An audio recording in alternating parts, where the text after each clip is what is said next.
Филиппо Паччинидин құрметіне аталған қатпарлы қабаттар ретінде белгілі Паччини денешіктері қысымға сезімтал болып келеді. Олар көбінесе алақанда, қол саусақтарында, табанда және жыныс мүшелерінде орналасқан. Олар тері асты ұлпалар қабатында терең орналасқан. Әрбір денешік көптеген қатпар құруға арналып өзгерген фиброласттардан тұрады.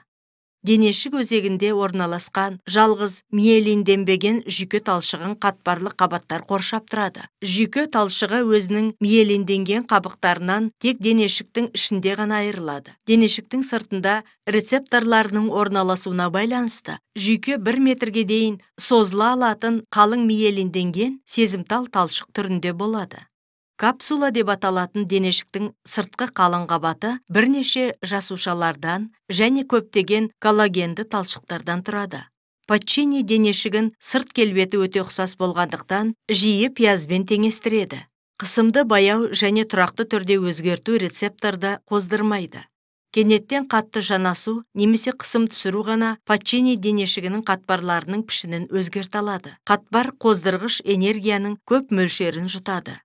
Энергияның аз ғана мөлшері денешік өзегіндегі жұқа жүйке талшығына жетеді де, оны натрий ионының ағынын тудыра отырып, деполяризациялайды. Бұл рецепторлық потенциал рецепторда белсенділік шамасынан асқаннан кейін әрекет потенциалына айналады.